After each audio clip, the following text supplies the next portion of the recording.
வணக்கம். இன்றைக்கி நம்ம பார்க்க போகிறது ஒரு அற்புதமான சிகிச்சை. இது சித்தகுருக்கள் எங்களுக்கு சொல்லிக் கொடுத்த சிகிச்சை. இது என்னென்னா, நம்மளுக்கு இன்றைக்கி நிறைய பேருக்கு பார்த்திங்கன்னா பெயின் மட்டும்தான் நிறைய பேருக்கு இருக்குது. உடம்பெல்லாம் பெயின் இல்லைன்னா எடுத்திங்கன்னா முட்டி வலி ரொம்ப ஜாஸ்தி பேருக்கு இருக்குது. ஷோல்டர் வலி, ஸ்பைன் வலி, இந்த மாதிரி கை வலி, கால் வலி, கெண்டைக்கால் வலிக்குது, கால் பாதங்கள்லாம் வலிக்குது, தொடையெல்லாம் வலிக்குது. இந்த மாதிரி நிறைய பேர் வலியில் ப்ராப்ளமில் இருக்கீங்க. எல்லாருமே எங்கெங்கே போகலாம், எங்கே போனால் சரியாகும் அப்படின்ற மாதிரி நினச்சிட்டு இருக்கீங்க. நிறைய டிப்ஸ் நான் கொடுத்துருக்கேன். மூட்டு வலிக்கு தேவையான டிப்ஸ் நிறைய கொடுத்துருக்கேன். அதனால் இன்றைக்கி ஒரு அற்புதமான டிப்ஸ் பார்க்கலாம். இப்போ மூட்டு வலி மட்டும் எடுத்துக்கலாம். இப்போ நீங்கள் உங்களுடைய காலை கையாக நினச்சிக்கோங்க, கையை காலாக நினச்சிக்கோங்க. இப்போது ரைட் சைடில் முட்டி வலிக்குது, லெஃப்ட் சைடில் முட்டி வலிக்குதுன்னு வச்சுக்கோங்களேன். ஆர்த்ரைட்டிஸோ ஏதோ ஒரு முட்டி வலிக்குது. லெஃப்ட் சைடில் முட்டி வலித்தா நீங்கள் கையில் மசாஜ் பண்ணணும். கையில் முழங்கை தான் நம்ம முட்டின்னு நினச்சிக்கணும். இப்போ காலில் தொடை பாகம் நம்முடைய மேல் பாகம், ஷோல்டர்லேருந்து அந்த முட்டி வரைக்கும், கை முட்டி வரைக்கும் தொடை பாகம். அப்போ கீழே உள்ள கெண்டைக்கால் எல்லாம் கீழ்பாகம், கணுக்கால் எல்லாம் கை கணுக்கால், விரல்கள் எல்லாம் கால் விரல்கள், கை பாதம் நம்முடைய கால் பாதத்தோடு இணைச்சிக்கணும். நம்ம இணைச்சி பார்த்துக்கணும். இப்போ முட்டி வலி மட்டும் பார்ப்போம். முட்டி வலின்னா இப்போ எனக்கு லெஃப்ட் முட்டி ரொம்ப வலிக்குது. என்ன பண்ணணும்? உங்களோட முழங்கையில் நீங்கள் மசாஜ் பண்ணணும். மசாஜ்னால் போய் கற்றுக்கிட்டு வரணுமா எங்கேயாவது? அதெல்லாம் வேண்டாம். இப்போ நம்மளுக்கு வலிச்சா என்ன பண்ணுவோம்? உடம்பெல்லாம் வலிக்குதுன்னா குழந்தைங்கள கூப்பிட்டு காலை கொஞ்சம் மெதின்னு சொல்லுவோம். கையை பிடிச்சி விடுங்க அப்படின்னு சொல்லுவோம். யாராவது பிடிச்சி விடுவாங்களே தடை. அப்போ ஆட்டோமேட்டிக்காக அது கேட்கும். ஏன்னா உடம்புக்கு நம்ம தான் பாஸ். நம்ம சொல்கிறத உடம்பு கேட்கும்.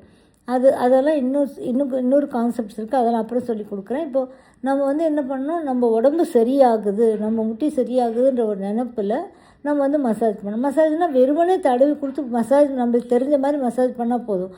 அந்த முழங்கையில் அந்த க்ரீஸ் இருக்கும் இல்லையா, அந்த இடத்துல டப்புன்னு கொஞ்சம் அடிச்சிங்கன்னா நல்லாயிருக்கும். இப்போ எண்ணெய் தடவை எல்லோரும் மசாஜ்னோடனே நல்லெண்ணெய்னு யோசிப்பீங்க. நல்லெண்ணெய் மசாஜுக்கு தடவக்கூடாது. நல்லெண்ணெய் உடம்பு ஃபுல்லாக தேய்ச்சிக்கிட்டு வெயிலில் உட்காரத்துக்கு மட்டும்தான் நல்லெண்ணெய், உங்களோட பாடி ஹீட்டை குறைக்கிறதுக்கு. அது தடவுனீங்கன்னா, நல்லெண்ணெய் தடவுனீங்கன்னா திரும்பவும் ஹீட் ஜென்ரேட் ஆகி திரும்பவும் பெயின் தான் இருக்கும், குறையாது. இப்போ என்ன எண்ணெய் போடலாம்? நிறைய காசு இருக்குது, நான் ஆலிவ் ஆயில் போட்டுக்கிறேன்னா அதுவுமே யூஸ் ஆகாது நம்மளுக்கு. பியூர் மாட்டுச்செக்கு தேங்காய் எண்ணெய், பியூர் மாட்டுச்செக்கில் ஆடின தேங்காய் எண்ணெய் எடுத்து ஹீட் குறைஞ்சிருக்கும் அதை எடுத்து தான் நீங்கள் மசாஜ் பண்ணணும். மசாஜுக்கு யூஸ் பண்ண வேண்டியது தேங்காய் எண்ணெய். நீங்கள் உடம்பு ஃபுல்லாக கால்சியம், வைட்டமின் டிக்கு யூஸ் பண்ண வேண்டியது நல்லெண்ணெய். ஓகேங்களா? இப்போ உடம்பு ஃபுல்லாக போடும்போது நம்ம வெயிலில் உட்காரோம். இங்கே நம்ம வெயிலில் உட்கார வேண்டியதில்லை. இப்போ எனக்கு லெஃப்ட்டு காலில் முட்டி வலிக்குது, லெஃப்ட்டு முட்டி வலிக்குது. என்ன பண்ணணும்? லெஃப்ட்டு கையில் தேய்க்கக்கூடாது. நம்ம எனர்ஜிஸ் இப்படி ஆப்போசிட்டாக தான் ஒர்க் பண்ணும். அதனால் லெஃப்ட்டு காலில் முட்டி வலித்தா ரைட்டு கையோடைய முழங்கையில் தேய்க்கணும். மசாஜ் பண்ணிங்கன்னா லெஃப்ட்டு கால் ஆட்டோமேட்டிக்காக கொஞ்சம் கொஞ்சமாக சரியாக ஆரம்பிச்சிடும். அதேமாதிரி ரைட்டு முட்டி ப்ராப்ளம் இருந்தால் நீங்கள் என்ன பண்ணணும்?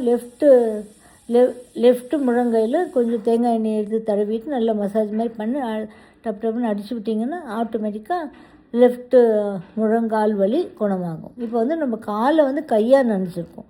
வேறு இப்போ தொடையில் எனக்கு வலிக்குதுன்னும் போது மேல் பாகம், ஷோல்டர்லேருந்து நம்ம முழங்கை வரைக்கும் உள்ள பாகத்தை நம்ம மசாஜ் பண்ணணும். எப்போவுமே ஆப்போசிட்டாக மசாஜ் பண்ணணும். அது ஞாபகம் வச்சுக்கோங்க. லெஃப்ட்டு காலில் எங்கே வலி வந்தாலும் ரைட்டு காலில் எங்கே வலி வந்தாலும் லெஃப்ட் கை. நம்ம என்ன இப்போது காஃப் மசில் வலிக்குது, எனக்கு ரைட்டு காஃப் மசில் வலிக்குதுன்னா ரைட் காலில் தடவ வேண்டாம். நீங்கள் லெஃப்ட்டு கையில் முழங்கைக்கு கீழே உள்ள பாகம் இருக்குது இல்லைங்களா, அந்த இடத்துல நீங்கள் நல்ல தேங்காய் எண்ணெய் மசாஜ் மாதிரி பண்ணிட்டு விட்டிங்கன்னா அந்த லெஃப்ட்டு காஃப் மசில் வலி குறைஞ்சிடும். பாடியே லெஃப்ட்டுக்கு ரைட்டுக்கு லெஃப்ட்டு. நீங்கள் நினைவு வச்சுக்க வேண்டியது நம்மளுடைய காலை கையாக நினச்சிக்கணும், கையை காலாக நினச்சிக்கணும். அவ்வளோதான், இவ்வளோ தான் நினச்சிக்கணும். மசாஜ் போய் எங்கேயும் கற்றுட்டு வர வேண்டிய அவசியம் இல்லை.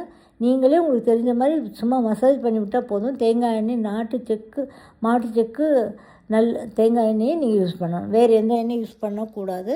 இந்த மாதிரி யூஸ் பண்ணும்போது இப்போ தலைவலி வருதுன்னா உள்ளங்கை, தலை உள்ளங்கை, உள்ளங்கால் ரெண்டுமே. அப்போது தலைவலி ரைட் சைடில் தலைவலி வந்தால் லெஃப்ட்டு உள்ளங்கையில் மசாஜ் பண்ணணும். லெஃப்ட் சைடில் தலைவலி வந்தால் ரைட்டு உள்ளங்கையில் மசாஜ் பண்ணணும். தேங்காய் எண்ணெய் வச்சு மசாஜ் பண்ணும்போது கொஞ்சம் ஒரே நாள் பண்ணிவிட்டு ஒரே நாள் குறைஞ்சிடலன்னு நினைக்காதீங்க. கொஞ்சமாக குறைய ஆரம்பிக்கும். நம்பி பண்ணுங்கள். உங்கள் உடம்பு உங்கள் பேச்சு கேட்கும். இது நம்ம உடம்பு நம்ம பேச்சு கேட்குற விஷயந்தான் இது. ஓகே, தேங்க்யூ ஃபார் வாட்சிங். வீடியோ உங்களுக்கு பிடிச்சிருந்தால் லைக் பண்ணுங்கள், ஷேர் பண்ணுங்கள், கமெண்ட் பண்ணுங்கள், சப்ஸ்கிரைப் பண்ணிக்கோங்க, பெல் ஐக்கான் ப்ரெஸ் பண்ணிக்கோங்க. ஸோ தட் நாங்கள் போடுற எந்த வீடியோவும் மிஸ் பண்ணாமல் உங்களுக்கு நோட்டிஃபிகேஷன் வரும்.